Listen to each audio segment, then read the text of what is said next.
Hi, my name is Noah Robertson, and my topic that I'll be talking about is the Treaty of Greenville in 1795 in the Northwestern Ohio Valley territory.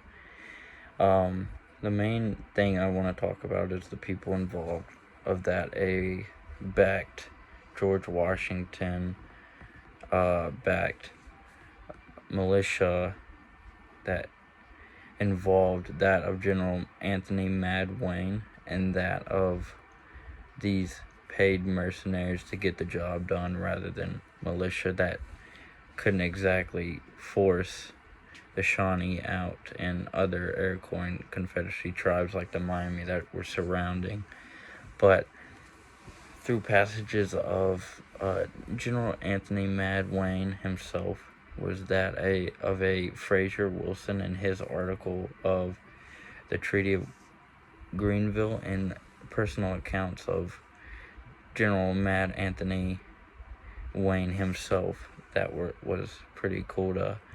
invest and dive deep into in detail and get to see that he definitely did not like Native people and basically wanted them gone and exterminated. But through previous attempts to what the United States wanted from the Native tribes was just to get land out of expansion and just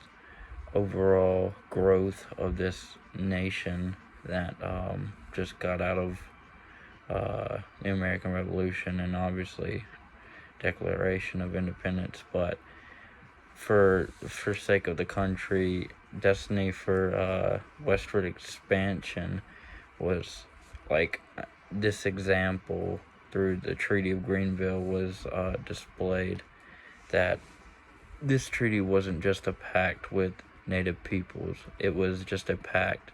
so that they could get land out of it and resources just to expand the nation for the sake of the nation. Especially through one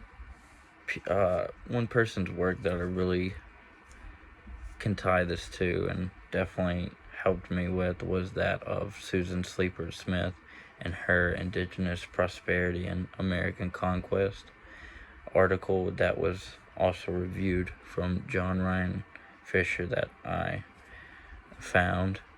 quoting from her work. George Washington and white frontier settlers were not attracted by that of indigenous people's vulnerability, but rather by their comparative wealth. In fact, plundering the riches of these societies was one of the main inducements for whites to invade, which is the resources and land that they could get out of this said treaty and overall conflict that really came from this. But the treaty was no more than just a threshold and conquest of the United States to gain wealth through resources and land, like I said. And honestly, the fact that George Washington himself really aimed for this was kind of mind-boggling to me because, he's famed for being our first president and American Revolution war hero. But one last thing I'd like to tie is that of John Dodge's Red Men of Ohio Valley. Really talked about like what Howard Zinn and Roxanne Dunbar-Ortiz really displayed through multiple Native tribes and historical timeline that ultimately like showed the backlash between United States government and Native American peoples definitely diminished over time and never really worked out for both sides rather than just one side. But that is really why this particular topic just jumped out to me, is because Treaty of Greenville was no more than just a early like broken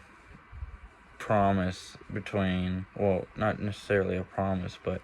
a conflict because of westward expansion for United States and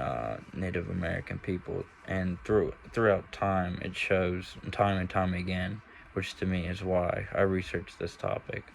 and why it mattered so much to be talked about, because it's important.